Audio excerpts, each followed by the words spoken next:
Good morning, students. How are you? So today also once again I will explain about chapter number 13, phrasal verbs. So yesterday also you have learned about phrasal verbs in a short. So today I will explain about what is the uses of phrasal verbs. Okay, so you know the very well now what is the phrasal verbs. Phrasal verbs क्या है वो तो अभी आपको पता चल गया होगा. Phrasal verbs add something in a verb है ना, लेकिन ये phrasal verb कब बनते हैं? So when we add preposition or adverbs with the verb at that time a new word में तब नया वर्ड बनता है ना, और जो नया वर्ड बनता है उसे हम कहते हैं phrasal verbs. So let's see the uses of phrasal verbs. First यहाँ पर मैंने लिखा है to describe an action in an exact manner. किस लिए करते हैं उसका use? To describe an action in an exact manner. मतलब जो एक्शन जो क्रिया होती है तो उसे एग्जैक्ट जो मैनर है उसी मैनर में उसे वो डिस्क्राइब करता है. कौन? तो जो फ्रेजल वर्ब है वो. ओके, सो एग्जांपल देखेंगे तो आपको ज्यादा समझ में आएगा. Surya practices on her own as her coach has gone away on holiday. सो ये सेंटेंस के अंदर जो फ्रेजल वर्ब है वो है gone away. Repeat again sentence. Surya practices on her own as her coach has gone away on holiday. तो सूर्या जो है वो अपने आप की प्रैक्टिस कर रही थी. कब कर रही थी? as her coach has gone away on holiday. जब उसके जो कोच है, कोच मतलब पता है ना आपको, जो ट्रेनिंग देते हो. सपोज आप क्रिकेट मैच खेलने यानी कि क्रिकेट सीखने जाते हो, तब आपको कोच जो होता है मतलब जो आपका एडवाइजर होता है, ओके, जो आपको सिखाता है उसे हम कहते हैं कोच. फिर कबड्डी खेलने जाते हो तो वहां पर भी कोई कोच होता है. बैडमिंटन खेलने जाते हो, ओके, तो जब आप कोई भी गेम्स खेलने जाते हो वहां पर आपको कोई तो गाइड करता है ना, तो जो गाइड करता है उसे क्या कहते हैं? तो कोच कहते हैं. तो Surya practises on her own as her coach has gone away on holiday. तो जब सूर्या के जो कोच है वो हॉलीडे पर गए तब वो अपने आप ही प्रैक्टिस कर रही थी. तो यहाँ पर हमारा फ्रेजल वर्ब कौन सा है? तो गॉन अवे. गॉन क्या है? तो gone is a past participle of go.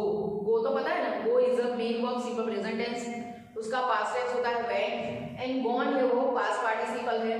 So gone away, तो यहाँ पर वर्ब और अवे दोनों साथ में लिया है. देखो, सो उनसे बनता है एक नया वर्ड, वो है phrasal verb. Gone away means जाना.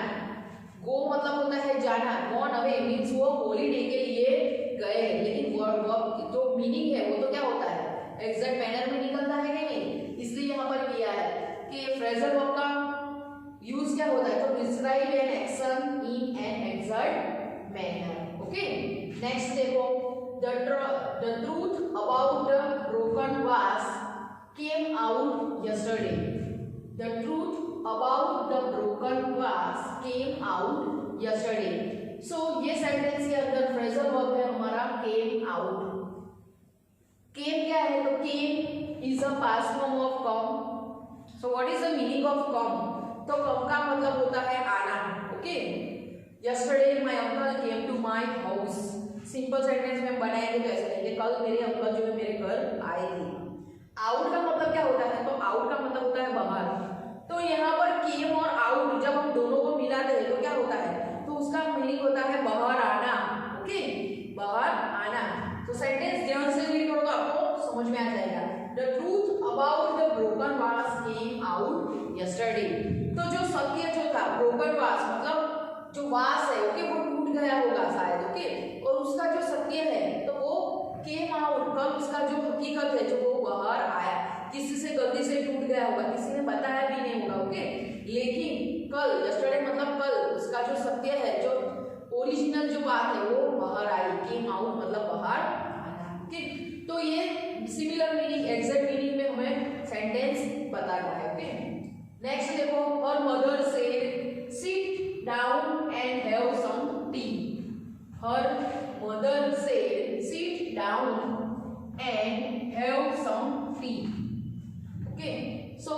यहाँ पर फ्रेजल वर्ब कौन सा है, which is the phrasal verb, यहाँ पर कौन सा यूज हुआ है, who will give me answer.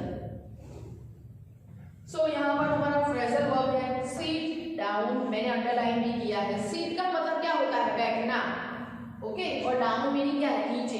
तो नीचे बैठना है, तो नीचे बैठना मतलब फ्लोर पे बैठना नहीं होता, ओके। आप चेयर भी यूज कर सकते हैं, ओके, सोफा भी होता है तो वो भी यूज कर सकते हैं। व्हाटएवर जो चीज आपको प्रोवाइड कर दी गई है वो, ओके। आप किसी के घर पे जाते हो तो आपको वहां पर कहते हैं कि नहीं कि आओ बैठो, कहते हैं कि नहीं कि आपको ऐसे ही खड़े खड़े बात करते रहते हैं। आप किसी के घर पे जाते हो, आपके फैमिली, आपके रिलेटिव्स या फ्रेंड्स के घर पे, तो आप वही ऐसे ही खड़े रहते हैं, आपको कहते हैं कि बैठो यहाँ पर। तो जो बैठना होता है, जो आपको कहते हैं वो, ओके, जो आपका स्वागत कर देगा, कहते हैं कि आप यहाँ पर बैठो, sit down. So her mother said sit down and have some tea. उसकी मम्मी ने कहा कि बैठो और थोड़ी चाय लो, ओके। खड़े खड़े तो आप चाय भी पिएंगे ना, बैठेंगे ना। बैठना मतलब वो तरीके के बैठना नहीं होता है, ओके। जब आप चाय पीते हो, ब्रेकफास्ट करते हो, तो आप खड़े खड़े करेंगे, नो, उसके लिए आप बैठते हो कि नहीं, ओके। तो कई जो चीजें ऐसी होती है जो उसी मैनर में की जाती है, okay. So her mother said sit down and have some tea. तो यहाँ पर जो फ्रेजल वर्ब है वो है हमारा सिट डाउन है, ओके। सो हमने यहाँ पर सीखा गॉन अवे, केम आउट और sit down. What is the use of that phrasal verb and how to use it in the sentences also. Phrasal verb का मीनिंग आपको पता होना चाहिए, तभी आप उससे सही सेंटेंस जो है वो बना पाएंगे, ओके। विदाउट मीनिंग आप सेंटेंस नहीं बना पाएंगे, ओके। सो फ्रेजल वर्ब का मीनिंग आपको पता होना चाहिए। आगे देखो दूसरा यूजेस क्या है उसका, to emphasise an action. To emphasise an action, उसके कोई चीज के ऊपर ज्यादा बार देना, ओके। सो एग्जांपल मैंने लिखा है, देखो यहाँ पर, you are not going out until you have finish your dinner, okay. तो जब सपोज आपने होमवर्क नहीं किया है, ओके, तो आपके मम्मी या पापा को कहते हैं जब तक तू होमवर्क कंप्लीट नहीं करेगा, नहीं करेगी, आप ये घर से बाहर निकलना नहीं है, ओके। कहते हैं कि नहीं, आपने कई बार सुना होगा और कई बार आपके साथ ऐसा हुआ भी होगा, हुआ है कि नहीं, है ना, सही बात है ना, yes.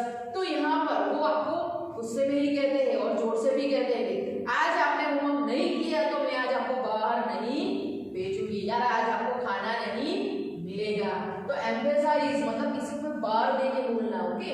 So you are not going out until you have finish your dinner, जब तक, यहाँ पर क्या है, you are not going out, जब तक तुम्हारा डिनर खत्म नहीं हो जाता आपको घर से बाहर नहीं जाना है, ओके।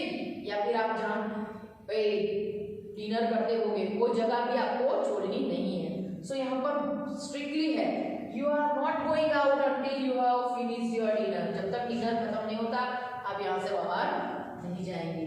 सेकेंड देखो, it's been pouring with rain all day. It's been pouring with rain all day, okay, pouring with rain। तो जब क्या होता है, pouring with rain all day, so बारिश होती है, okay, रेनी डे होता है तो क्या होता है, बारिश होती है, पानी की बूंदें गिरती है ना, पानी गिरता है, तो पूरा दिन वो कैसा होता है, तो पानी वाला होता है। तो it's been pouring with rain all day, okay। so जो सीजन होती है मॉनसून, ओके। सो उस दिन कई बार आपने देखा है कि बारिश होती है, कई बार नहीं भी होती, कुछ महीने तक, 1 मंथ होती है, शायद 1 मंथ नहीं होती, या तो 15 डेज बारिश कंटिन्यू गिरती है, या तो 15 डेज ऐसे भी होते हैं कि बारिश नहीं होती। तो उसमें से यहाँ पर देखोगे, it's been pouring with rain all day, पूरा दिन ऐसे बारिश गिरती रहती है और जो पानी है वो बहता ही रहता है। सो नंबर 3 यहाँ पर देखो, as verbs with a special meaning. Phrasal verb का यूज होता क्या है, स्पेशल मीनिंग के साथ उसका यूज किया जाता है, ओके। कई वर्ड ऐसे होते हैं जिनके स्पेशल मीनिंग होते हैं। यहाँ पर देखो मैंने एग्जांपल में लिखा है, my brother looks after my children when I go to work. My brother looks after my children when I go to work. तो मेरा जो बॉय है लुक्स आफ्टर माय चिल्ड्रन, मेरे बच्चे की लुक्स आफ्टर मतलब उसकी देखभाल करता है, when I go to work, जब मैं काम पे जाती हूँ। तो ब्रैकेट में यहाँ पे लिखा है, देखो टेक केयर ऑफ। तो लुक्स आफ्टर का मतलब क्या होता है, टेक केयर ऑफ, मतलब किसी की देखभाल करना, किसी की संभाल करना। ओके, जब आप स्कूल घर पे होते हैं, जब आपके मम्मी पापा जॉब पे चले जाते हैं, तो आपके जो ग्रैंड पेरेंट्स होते हैं, मतलब आपके जो दादा दादी होते हैं, वो आपकी देखभाल करते हैं कि नहीं, है कि नहीं। अभी भी देखो, आप तो घर पे ही स्टडी करते हो, लेकिन आपके पेरेंट्स जो है उनकी तो जॉब स्टार्ट हो गई होगी, वो जॉब पे जाते होंगे, तो घर पे कौन है आपकी देखभाल करने के लिए, तो आपके ग्रैंड पेरेंट्स हैं, वो आपकी देखभाल करते हैं कि नहीं, या तो फिर आपके एल्डर ब्रदर सिस्टर होते हैं, वो आपकी देखभाल करते हैं, means take care of you. Okay, so यहाँ पर लुक्स आफ्टर, उसका मीनिंग होता है टेक केयर ऑफ, मतलब देखभाल करना, संभाल करना। आगे देखो, I thought I had written a fantastic essay but it was turn down. So repeat, I thought I had written a fantastic essay but it was turn down. So first sentence में हमने देखा looks after जो है वो हमारा phrasal verb था। So यहाँ पे सेकंड सेंटेंस में टर्न डाउन, तो वो क्या है, फ्रेजल वर्ब है। टर्न मींस घुमाना, तो आपको पता है ना, turn, I take a turn, मैंने टर्न लिया, मैंने बाइक घुमाई, मैंने साइकिल घुमाई। और उसके साथ हमने देखो प्रीपोजिशन यूज किया है टर्न डाउन, तो उसका मीनिंग होता है यहाँ पर not accepted. Turn down, turn means घुमाना होता है, लेकिन डाउन जब हमने ऐड किया तो उसका मीनिंग भी चेंज हुआ। देखो थोड़ा सा, नॉट एक्सेप्टेड मतलब उसे स्वीकार नहीं किया गया है। कैसे, look at the example here, I thought I had written a fantastic essay, मैंने सोचा, आपने कुछ लिखा है, क्वेश्चन आंसर लिखे हैं, ऐसे भी लिखा है आपने, ओके, आपको ऐसा ही लगा कि वाह मैंने तो बढ़िया ऐसे लिखा है, मैंने तो सभी राइट आंसर लिखे हैं, वो क्या है, लेकिन वो आपकी थिंकिंग है, ओके, है कि नहीं, आपको ऐसा लगा कि आपने लिखा है, लेकिन वो आपकी थिंकिंग है। जब क्वेश्चन पेपर आपका चेक होता है, जब आपका ऐसा चेक होगा, क्वेश्चन आंसर चेक होगा, तो तब पता चलता है कि आपने राइट लिखा है कि रॉन्ग लिखा है। ओके, आपके हिसाब से राइट है, लेकिन ऐसा जरूरी नहीं कि आपने सोचा राइट है तो राइट ही होगा। ओके, जो लिखाया है, जो आपको पढ़ा है, उसी मैनर में वो लिखा हुआ होना चाहिए ना। तो यहाँ पर भी कुछ ऐसा ही है, I thought I had written a fantastic essay but it was turn down, but it was not accepted. Okay, लेकिन वो स्वीकार नहीं किया गया, उसने लगा कि तो उसने अच्छा लिखा है, but it was not accepted, वो स्वीकारा नहीं गया। कई बार होता है ऐसा, ओके, आपको जो चीज राइट लगे वो कई बार किसी को, सामने वाले को राइट ही ना लगे। ये कोई क्वेश्चन आंसर के ऐसे की बात नहीं, लेकिन अदर मैनर्स की मैं बात कर रही हूँ। ओके, कई बार समटाइम्स ऐसे होता है कि आपका ओपिनियन और सामने वाले का ओपिनियन गलत अलग हो सकता है, they are different from your opinion. Next देखो, our car broke down in the street, our car broke down in the street, bracket में लिखा है डिड नॉट स्टार्ट। सो यहाँ पर हमारा फ्रेजल वर्ब है ब्रोक डाउन। सो ब्रोक तो मैंने आपको आगे बताया था, वो ब्रेक का पास्ट फॉर्म है, ब्रोक डाउन, ब्रेक मीन्स टूटना। सो यहाँ पर उसका मीनिंग क्या होता है, डिड नॉट स्टार्ट, यहाँ पे टूटना नहीं है, यहाँ पर ब्रोक डाउन का मीनिंग होता है डिड नॉट स्टार्ट, मतलब शुरू नहीं होना।